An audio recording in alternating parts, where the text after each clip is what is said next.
Astaghfirullah. Astaghfirullahalazim. Astaghfirullahalazim allazi la ilaha illa huwal hayyul qayyum wa atubu ilaik. A'udzu billahi samii'il 'alim minasyaitonir rajim. Bismillahirrahmanirrahim.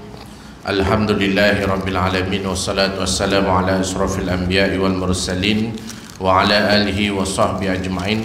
Rabbi shrah li sadri wa yassir li amri wa hlul 'uqdatam lisani yafqahu qawli. Allahumma anta rabbi la ilaha illa anta khalaqtani wa ana 'abduka wa ana ala ahdika wa ahdika mastata'tu. A'udzu bika min syarri ma sana'tu wa abu laka bi ni'matika 'alayya wa abu zambi faghfirli fa innahu la yaghfiru dzunuba illa anta.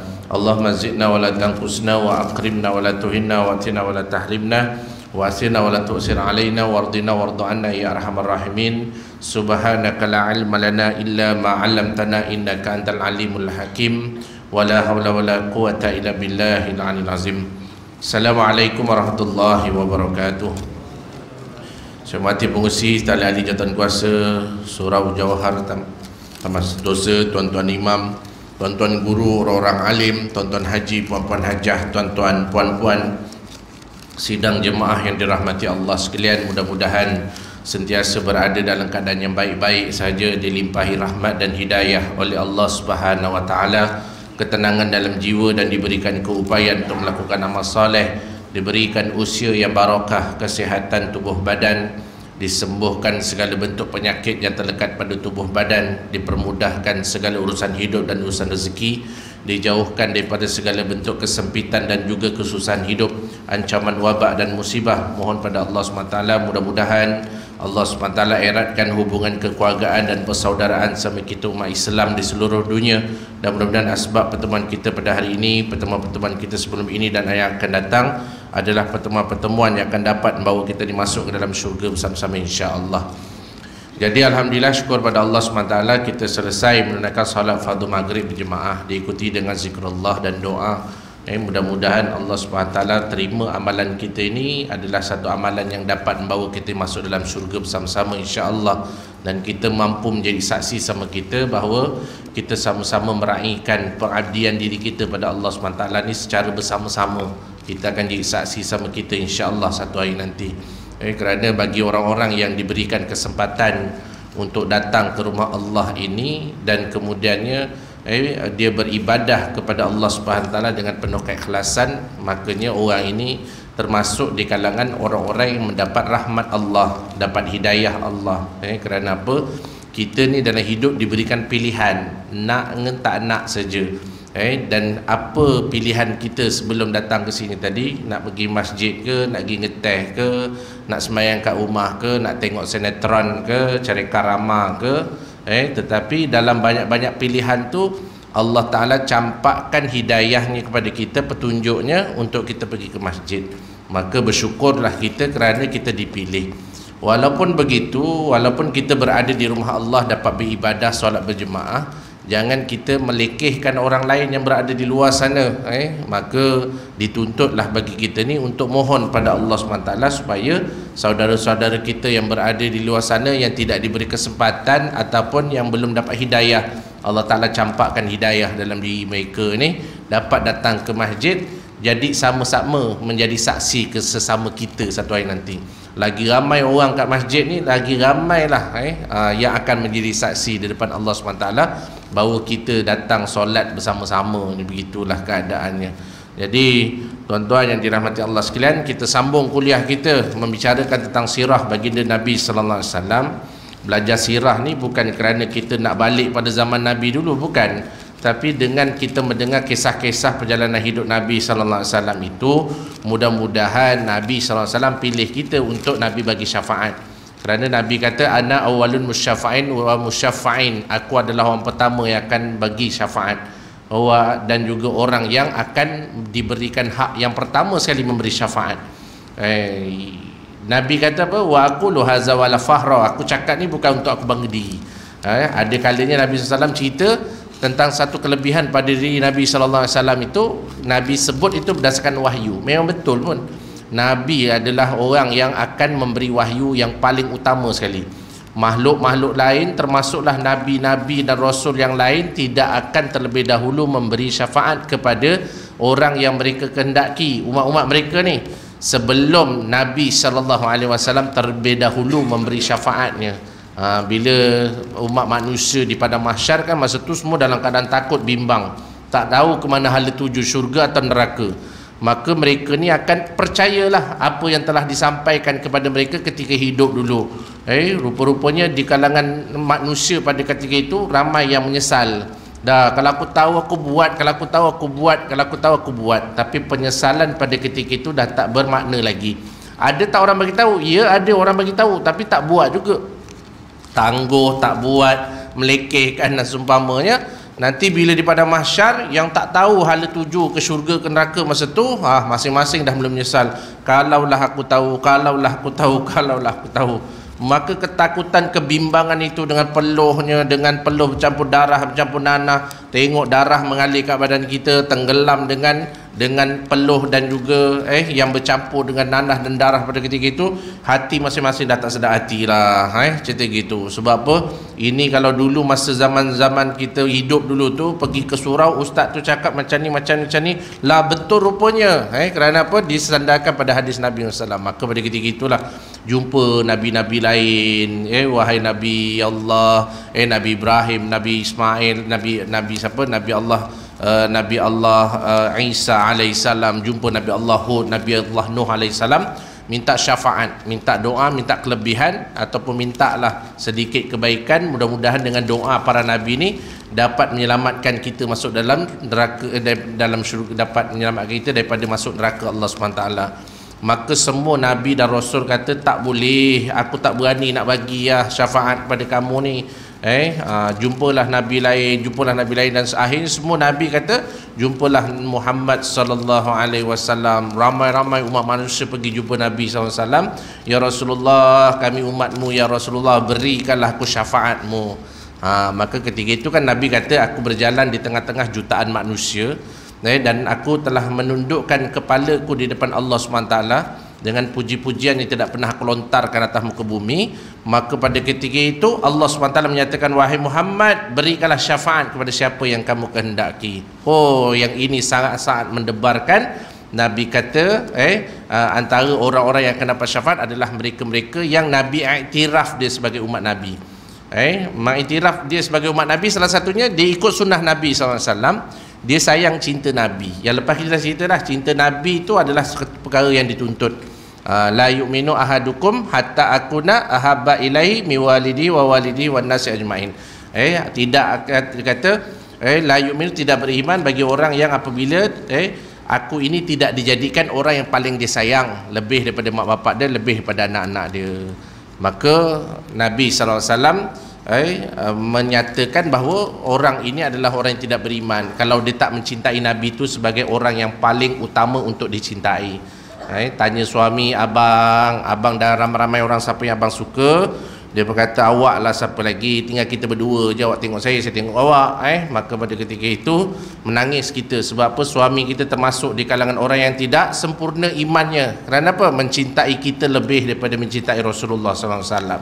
Jadi dengan kita mendengar sirah baginda Nabi sallallahu alaihi wasallam ini, maka dia akan menjelmakan rasa rindu, rasa kasih, rasa kagum, rasa sebersalah kalau kita tak buat sunnah Nabi sallallahu alaihi wasallam.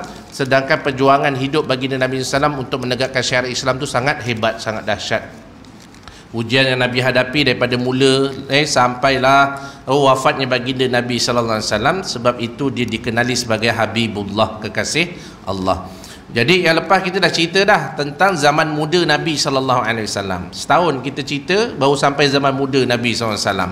Inilah majik kat sini. Kita jumpa sebulan sekali. Jadi baru sampai cerita zaman muda Nabi sallallahu alaihi wasallam. Yang lepas kalau kita ingat ulang kajinya, Nabi sallallahu alaihi wasallam ketika Nabi berusia 25 tahun, malah lebih kurang sebelum 35 tahun, telah berlaku banjir besar di Makkah yang merosakkan sebahagian besar struktur Kaabah itu.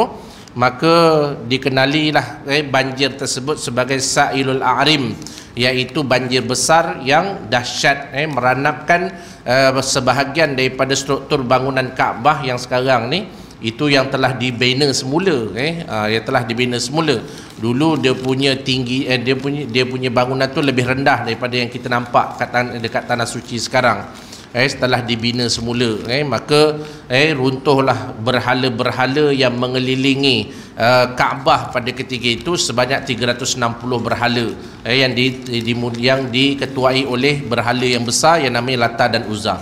Ini saya cerita dah yang lepas ni. Ni ulang kaji je lah. Kalau tak nanti tak jumpa sambungan dia. Jadi Lata dan Uzza jadi bila dah dibangunkan, maka dibangunkan semula oleh seorang pembesar Mekah pada ketika itu, Al-Mughirah.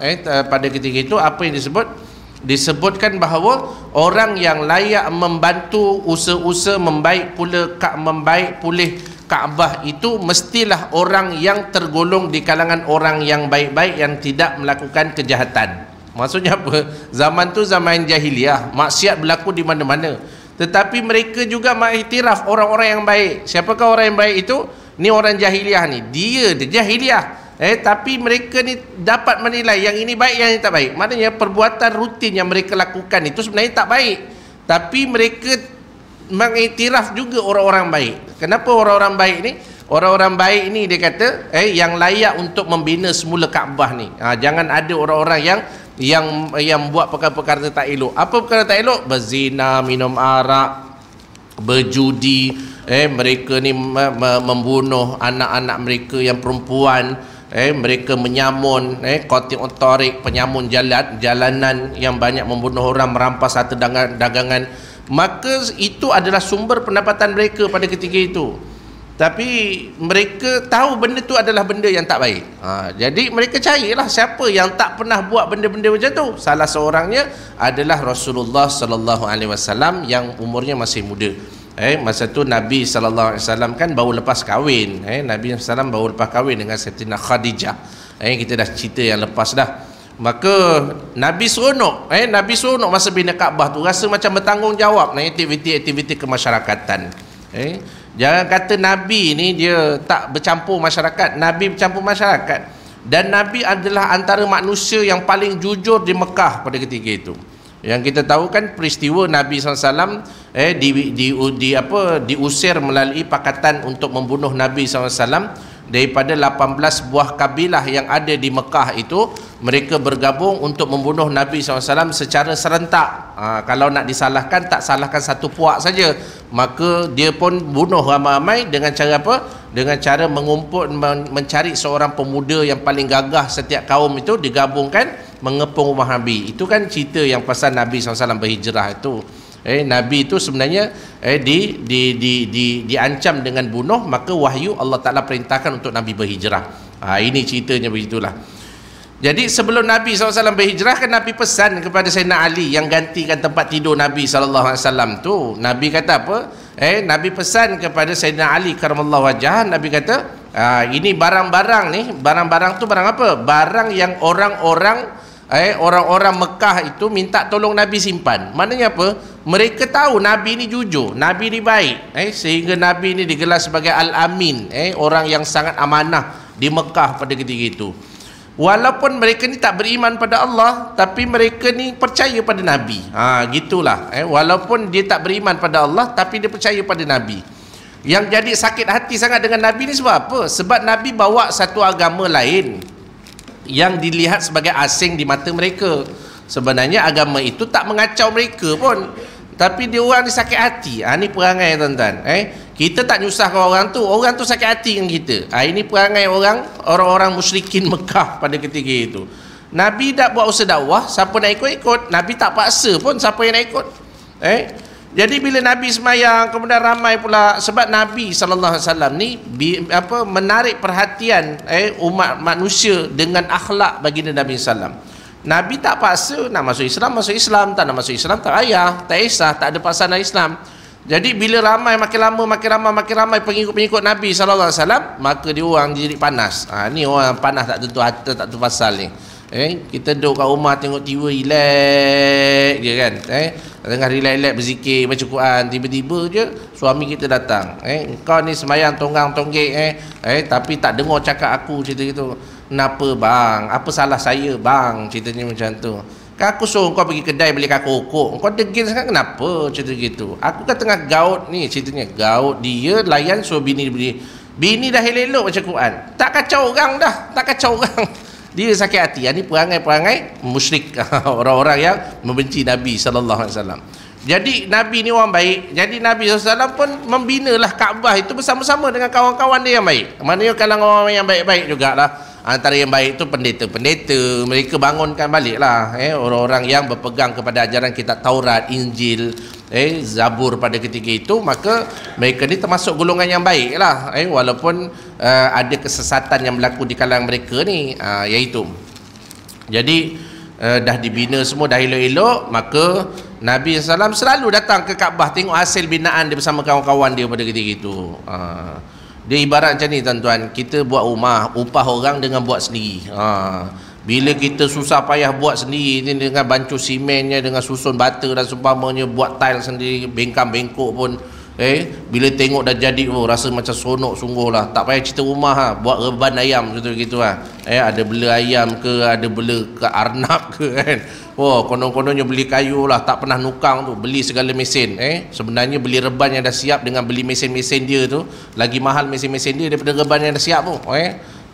Bila dah tebuk sana tebuk sini, akhirnya siaplah bangunan tu, reban tu. Rasa macam seronok sungguh. Tu perasaan tu ada tuan-tuan.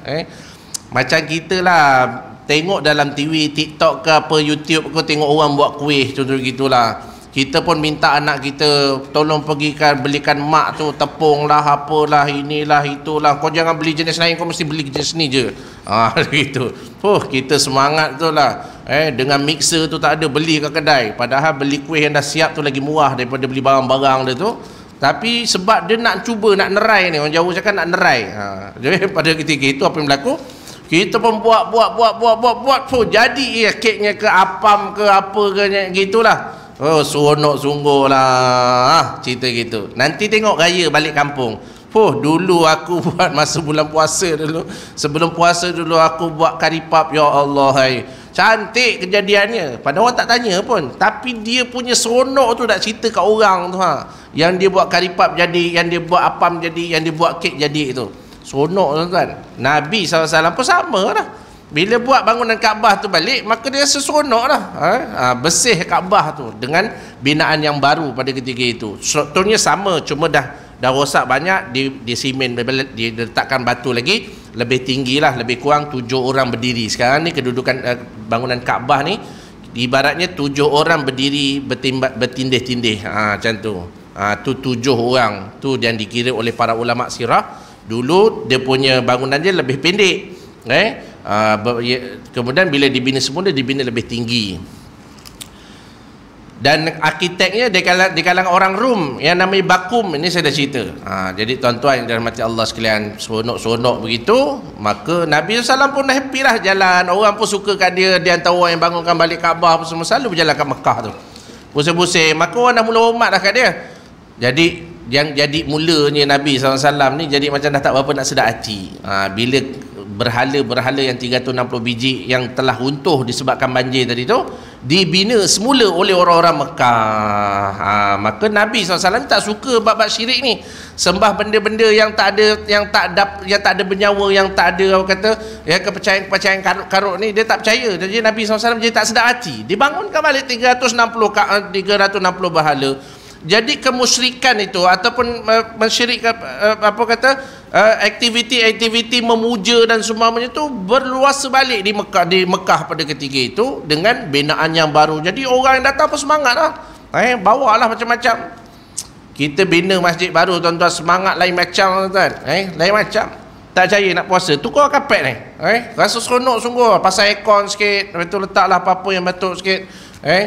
Yang ini tuan-tuan, dia ada macam semangat luar biasa sikit. Lepas tu kan dia macam pudar sikit. Adalah tinggal sebaris kan. Lebih pun 2 baris. Itu dah yang datang. Dia orang kita ni semangat dia awal-awal je. Cuba ingatlah, saya tengok tadi kat depan tu tahun 1990 dibina surau ni.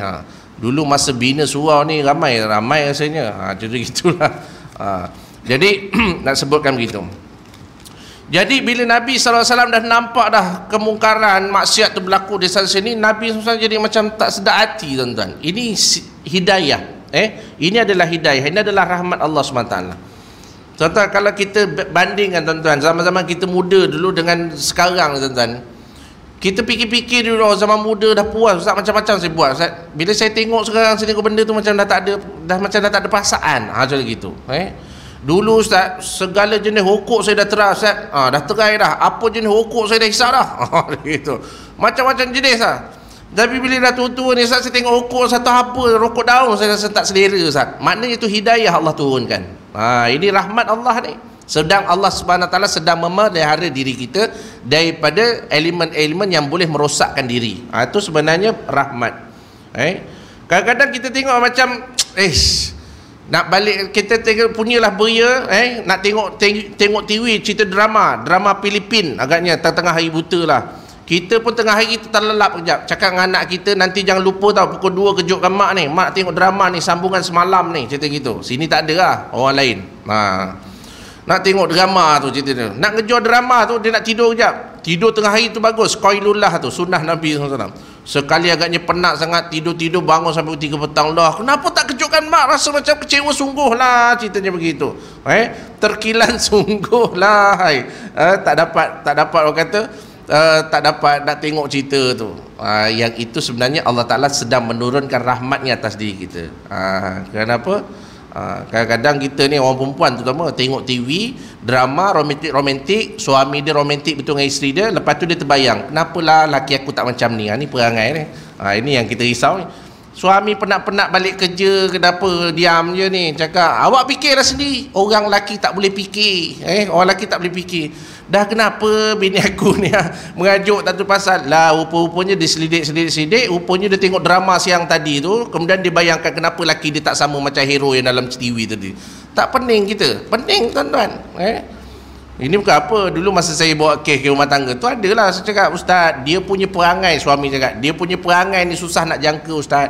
Dia tengok TV pun, orang dalam TV tu romantik, saya kena salahkan. Duduk sebelah suami ni, awak tengok tak? Kenapa awak tak jadi macam dia? Orang dalam TV tu berlakon je, dia balik rumah sama dengan bini dia. Ini pun kadang-kadang jadi masalah juga dalam masyarakat kita ni. Kita yang pening nak ngadap benda tu. Dah macam mana lah nak salahkan TV? Tak boleh, nak salahkan dia pun tak boleh, nak salahkan laki dia pun tak boleh. Ini kadang-kadang jadi masalah dalam masyarakat kita. Jadi Nabi SAW ni bila keadaan dah berlaku macam tu, Nabi jadi macam bosan. Jadi macam Nabi dah banyak berdiam, tak berapa nak cakap sangat. Jadi Sayyidah Khadijah ni perasan, laki aku ni tak macam dulu dah. Dulu laki aku suka keluar. Nabi SAW dulu suka keluar, kawan-kawan. Ramai juga yang suka pada Nabi SAW ni. Tapi sekarang ni Nabi lebih banyak berdiam diri, dan Nabi SAW macam dah tak berapa nak keluar sangat. Sebab apa? Di Mekah pada ketika itu telah dipenuhi dengan pelbagai unsur maksiat. Sedangkan Nabi ni Allah Ta'ala pelihara sejak Nabi lahir lagi. Nabi SAW dalam perut pun Nabi dah dipelihara oleh Allah Subhanahu Wa Ta'ala dah. Jauh daripada unsur-unsur kemaksiatan. Tengah mengembala kambing, kawan-kawan dia gembala kambing, dia kata kalau ada majlis kahwin dekat Mekah tu, kau kena pergi, memang syok lah, doa nyanyi-nyanyi, joget-joget apa semua. Nabi macam nak tahu jugalah. Akhirnya Nabi pun pesan kawan-kawan, kau tolong tengokkan aku punya kambing ni, aku nak pergi sekejap, nak tengok, nak pergilah macam yang kawan-kawan dia cerita tu lah. Macam sekarang budak-budak ni main latuk-latuk atau apa benda dah, saya dah pening kepala dah. Semalam pergi kat satu surau tu, ketak apa benda lah. Rupanya tu benda bola 2 biji tu. Tapi bila fikir-fikir balik, nak nyalahkan budak-budak ni tak boleh juga tuan-tuan. Dulu masa kecil-kecil dulu pergi sekolah, zaman cepe-cepe, zaman getah kan main getah. Main zaman dulu main apa tu yang buluh ni, orang jauh cakap tolop ke apa benda tu. Pun pada ketika itu pun kita nak nyalahkan anak-anak pun tak boleh juga. Yalah, balik rumah tengok rupanya anak sendiri pun cakap, ayah ayah main latuk-latuk, saya cakap. Apa benda latuk-latuk tu? Rupanya dia tunjuk latuk-latuk. Dah hari-hari ketak, saya pun pening kepala. Tapi nak salahkan tu zaman kanak-kanak je. Jadi Nabi SAW pun begitu juga. Bila kawan-kawan semua cerita tentang seronoknya pergi majlis kerajaan, ada joget-joget apa benda semua, muzik-muzik semua, maka Nabi pun nak try jugalah. 2 kali Nabi try. Nabi suruh kawan-kawan dia tolong jaga nak kambing aku ni, aku nak pergi tengok kejap. Yang kawan cerita ni aku nak try pergi tengok. Kawan-kawan tolong jaga. Sampai kat tempat kelahiran tu tiba-tiba Nabi merasa ngantuk tambah sangat, rupa-rupanya Allah Ta'ala tidurkan Nabi SAW sampai subuh. Jadi bila kawan dia datang, dia kata macam mana malam tadi, okey tak cerita gitu? Aku tidur gitu. Lah, gendang punya kuat macam tu boleh tidur. Kerana apa? Allah Ta'ala sedang melimpahkan rahmat atas diri dia. Kita kadang-kadang tengok cerita alahai apa, otai masih berbisa ke otai masih celaka, saya tak tahu lah tu cerita dah. Contoh lah, tak ada menyentuh orang punya orang kata rancangan ke apa. Kan kita tengok lah, dah tak berapa nak ada gigi sangat, berjoget sana berjoget sini. Kita tengok mula macam semangat ni, ini dulu yang mesin duduk dengan abang ni, ini lagu zaman kita muda-muda dulu, cerita dia macam nak ikut. Lepas tu tiba-tiba kita ngantuk, tak masa kita tidur lah. Tidur besok pagi cakap, bang, malam tadi kenapa tidur? Kita tengah tunggu lagu tu. Gitu lah. Sebenarnya Allah Ta'ala sedang melimpahkan rahmat atas diri dia. Sebab tu pemeliharaan Allah SWT pada Nabi SAW adalah pemeliharaan yang berterusan. Sebab Allah Ta'ala nak bagikan satu tanggungjawab lebih besar daripada itu. Tak ada masa lagi nak bergembira dan seumpamanya. Dia hebatnya Nabi SAW. Sama bila Mekah tu telah dipenuhi dengan maksiat, apa yang berlaku? Maka Nabi jadi macam boring, jadi macam fed up. Isi Nabi SAW, Sayyidina Khadijah pada ketika itu tengok perangai Nabi SAW pun dah mula berubah, dah berdiam diri. Akhirnya Nabi SAW banyak termenung. Dan Nabi SAW berceritalah tentang keadaan Mekah sekarang dah tak macam dulu. Dia kata gini. Kawan-kawan semua dah biasa. Kalau dah orang kata apa juga hiburan tu semua dah macam tak datang apa-apa kesan dalam jiwa Nabi SAW. Jadi dia bincang-bincang dengan Siti Khadijah, boleh tak? Jangan kata Nabi SAW meninggalkan isteri dia pergi bertahanus. Nabi SAW tanya dengan Siti Khadijah. Siti Khadijah pun pada ketika itu dia adalah seorang business woman, sibuk juga. Tapi sama-sama dia menguruskan anak-anak. Ini hebatnya Siti Khadijah. Maka Nabi SAW kata dengan Siti Khadijah, boleh tak kalau abang nak bertahanus? Nabi SAW kata begitu. Apa maksud tahanus? Nabi SAW nak menyendiri dekat Gua Hira. Di Jabal Nur tu, di Mekah tu ada Jabal Nur, lebih kurang dalam 6 batu daripada kota Mekah tu. Dalam tu ada satu Gua Hira. Ni dah biasa lah tengok ni. Gua Hira tu sempit je tempat dia begitu. Dia nak menyendiri. Nabi SAW nak menyendiri, begitulah. Alah, kadang orang kata suluk-suluk tu, dia nak menyendiri, nak muhasabah diri, cerita begitu. Maka Siti Khadijah pun kata boleh, tak ada masalah. Siti Khadijah pun sediakan bekalan makanan. Kemudian Siti Khadijah pun relakan Nabi SAW pergi. Tuan-tuan jangan bayangkan Nabi SAW dia pergi ni setiap hari, tuan-tuan. Nabi SAW cuma pergi setiap bulan Ramadan saja. Maknanya apa? Nabi SAW hanya pergi keluar ke Gua Hira itu dalam lingkungan sebulan saja dalam setahun. Bukan tiap-tiap hari, sebulan dan setahun. Itu pun bila bekalan makanan dah habis dalam 10 hari ke berapa hari itu, Nabi akan balik. Janganlah tanggungjawab seperti biasa. Bukan Nabi tak bagi nafkah, Nabi bagi nafkah. Begitu keadaannya. Kemudian Siti Khadijah akan bekalkan balik. Sebab apa? Setiap kali Nabi balik dia daripada bertahanus tadi, iaitu bersendirian di Gua Hira tu, dengan berzikir dan mengamalkan ajaran seperti mana dinyatakan oleh para ulama sirah, Nabi SAW telah beribadah mengikut ajaran Nabi Allah Ibrahim AS. Ini jangan kata pada masa itu kan Nabi belum jadi Nabi.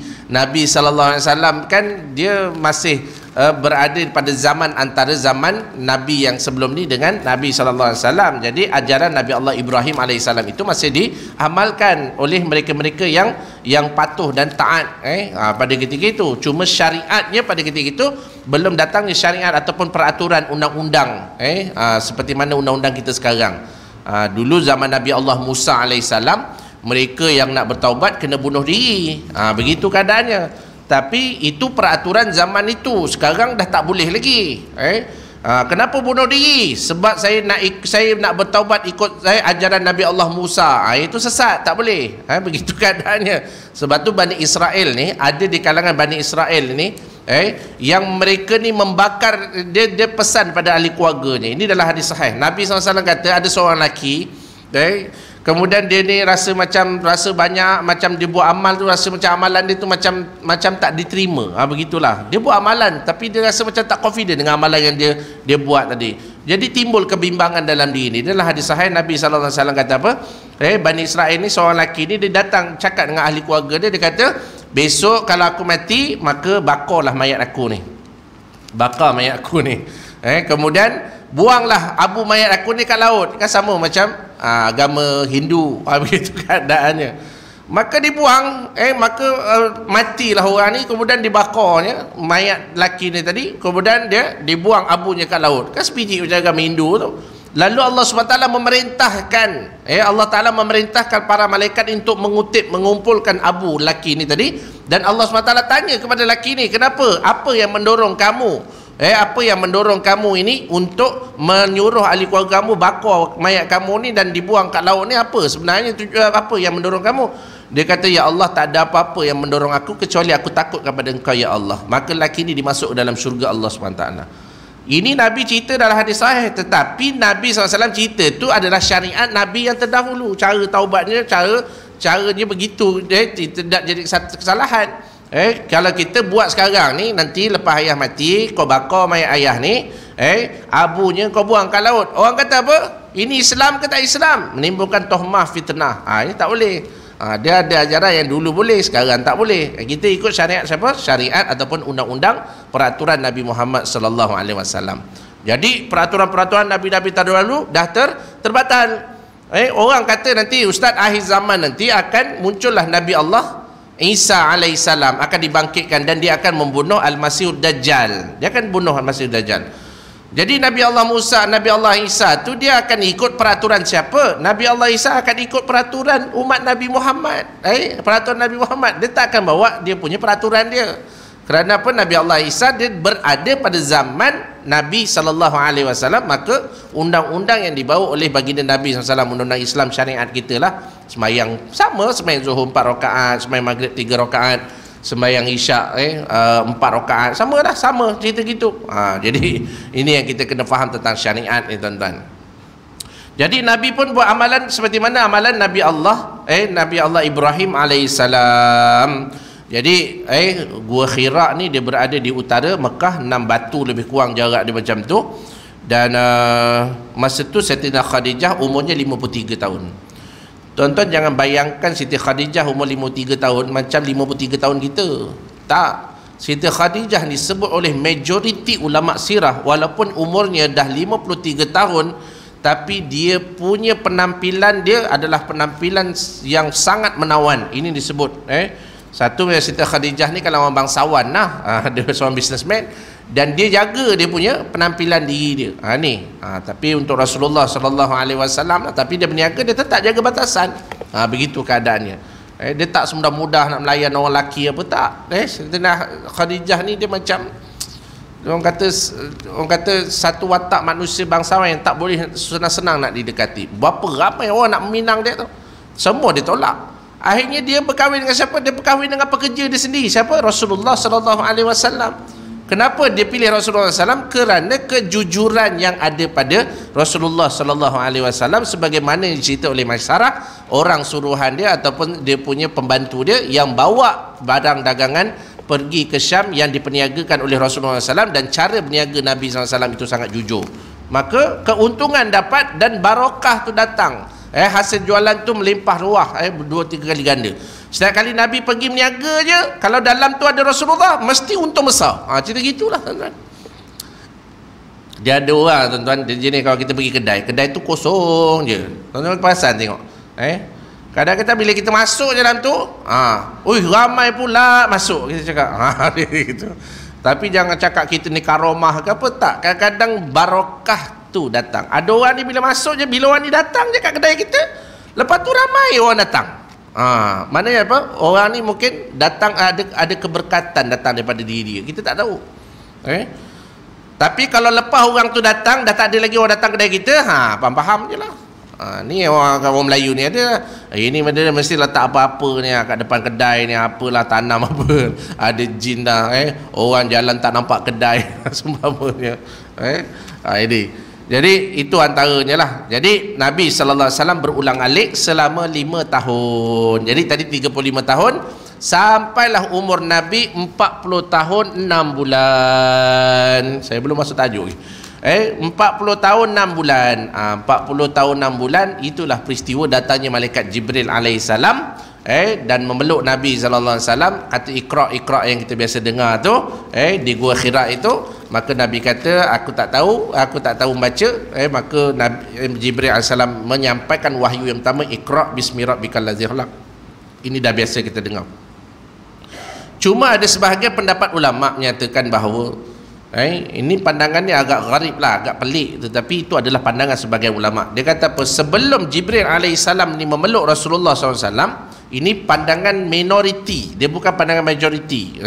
Tapi saya sampaikan je lah, kalau perkara ni betul sekalipun, mudah-mudahan ada barakah yang disampaikan oleh para ulama kita. Ada pendapat menyatakan bahawa Sayyidina Jibril alaihissalam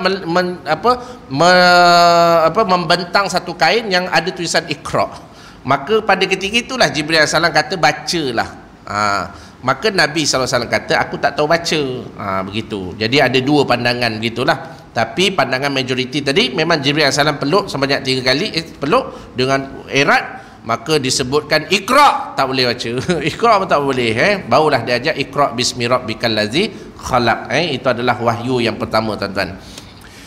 Jadi bila keadaan itu berlaku, menggeletarlah, takutlah Nabi SAW. Maka Nabi SAW pun turun tergesa-gesa. Tapi sebelum dia kata begitu, sesungguhnya aku telah diutuskan oleh Tuhanmu untuk menyampaikan risalah, menyampaikan satu yang dikatakan nak menyampaikan wahyunya kepada engkau. Itulah dah dipesan begitu. Tapi Nabi tak tahu, sebab Nabi pun tak tahu dia itu adalah Nabi dan Rasul. Walaupun sejak daripada kecil ada orang kata tanda-tanda kenabian semua dah daripada diri dia, tapi Nabi tak pernah alami benda macam tu. Jadi Gua Hira ni sangat sempit. Maka apabila dia ada masuk orang lelaki tu, dia jadi macam lain macam. Memang ada pembantu Siti Khadijah yang Nabi SAW, Siti Khadijah ni, bila Rasulullah SAW dah lebih 10 hari kalau dia tak balik rumah, biasanya Nabi SAW akan balik lah. Bila bekalan makanan dah habis ke, Nabi akan balik lah ke rumah. Tapi tak pernah lah lebih 10 hari. Tapi kalau lebih 10 hari saja tak balik-balik, Nabi seronok 10 hari tak balik juga, maka Nabi Siti Khadijah akan panggil dia punya pembantu dia ni, pekerja dia, kau pergi tolong tengok Muhammad tu dekat Gua Hira tu, takut-takut apa yang ada apa-apa berlaku. Maka pekerja dia akan tengok sajalah, tengok Nabi SAW sedang beribadah, maka dia balik, dia tak kacau Rasulullah. Dia khabarkan. Tetapi dalam cerita ni orang asing datang dengan pakai baju putih semua, peluk Nabi SAW. Tu yang Nabi jadi takut, menggigil Nabi SAW. Menggementar dia sampai dekat bawah pakai bukit je, Nabi SAW nampak Nabi SAW terdengar namanya dipanggil. Bila tengok rupanya Jibril alaihissalam sedang duduk di atas semayang, di atas kursi di antara langit dan bumi. Ini disebut oleh Sirah Ibn Ishaq disebut begitu. Besar sehingga awan langit itu menutupi, ditutupi oleh badan malaikat Jibril alaihissalam. Tengok kat utara disebut nampak badan dia, tengok selatan badan dia juga punyalah besar. Dia ada 600 sayap malaikat Jibril alaihissalam. Satu sayap, pernah saya cerita, satu sayap ni besar, tuan-tuan. Buka satu sayap tertutup masyrik ilal maghrib, tertutup timur barat. Punyalah besarlah malaikat Jibril alaihissalam ini. Itu kali pertama Nabi SAW tengok Jibril alaihissalam. Pernah dalam satu peristiwa lain, Nabi SAW tengok Jibril dalam fizikal dia yang sebenarnya malaikat ada di sayap, dia tengok 2 kali je. Tak silap dalam peristiwa Isra Mi'raj dia tengok 1 kali lagi. Itu yang Nabi SAW nampak 600 sayap. Bila dia buka sepasangnya tertutup timur dan barat, maka Nabi SAW kata ma'azamaka ya Jibril. Ini bulan Rejab, lagi hari Jumaat ni dah masuk peristiwa Isra Mi'raj, iaitu tu Nabi SAW diperlihatkan tubuh badan Jibril alaihissalam.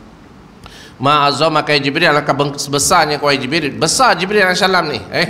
Maka disitulah sebahagian pendapat menyatakan bahawa Jibril kata ada lagi malaikat lebih besar daripada aku, iaitu malaikat Israfil dan juga malaikat Hamatul Arash, malaikat yang menanggung arash Allah Subhanahu Wa Taala.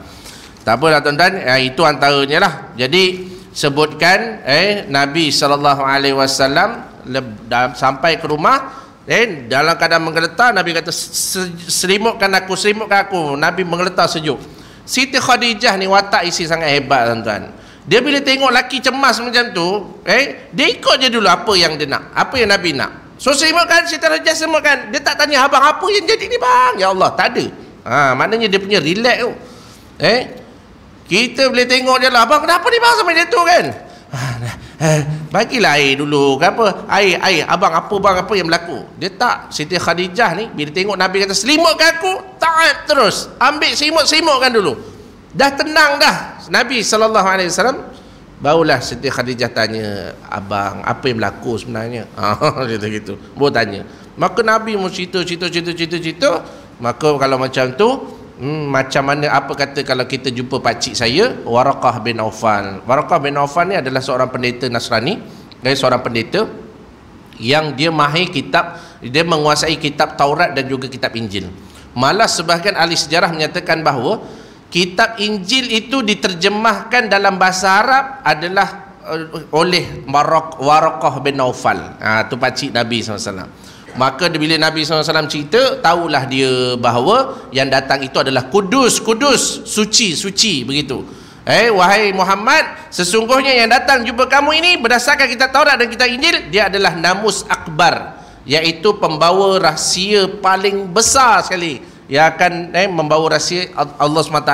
Maknanya wahyu Allah Ta'ala ni akan dibawa. Dia pernah berjumpa dengan Nabi Allah Musa AS sebelum ini. Cerita gitu. Fahamlah, itu adalah Nabi, itu adalah malaikat Jibril alaihissalam. Dan dia kata, hai sayang betul lah, kalaulah aku masih muda, nescaya aku akan membantu engkau wahai Muhammad ketika kamu diusir oleh oleh umat kamu. Nabi SAW kata, wahai Waraqah pakcik, dia kata, adakah aku akan diusir oleh kaumku? Waraqah bin Aufal kata, ya, kamu akan diusir. Maknanya cerita pengusiran Nabi SAW daripada Mekah dengan ugutan bunuh tadi itu telah pun dinyatakan dalam hemat, telah dinyatakan oleh melalui hemat ataupun dalam kajian Waraqah bin Aufal. Mana Waraqah bin Aufal tahu dah Nabi SAW akan diancam bunuh dan akan diusir daripada Mekah. Tapi akhirnya peristiwa pembukaan Mekah, Nabi SAW dapat tawan balik ke Mekah itu. Itu kemuncak lah kehebatan orang-orang Islam, kebangkitan orang Islam pada ketika itu. InsyaAllah lah kita sambung pada kuliah akan datang. Belum masuk tajuk lagi ni, bawa nota ni tak berapa nak jenguk sangat. Saya nak cerita tentang jenis-jenis wahyu. Allah Ta'ala turunkan wahyu ni ada 6 jenis. Melalui bentuk orang, ada bunyi loceng, ada bunyi lebah. Yang ini kita cerita akan datang lah. Tengoklah bulan Syaban ni kalau kita jumpa ya, tak jumpa kita jumpa lepas Ramadan dan juga lepas Syawal. Gitulah. Jadi mohon ampun dan maaf atas segala kekurangan. Kita tangguhkan dulu dengan wabilah, dengan tasbih kafarah suratul As.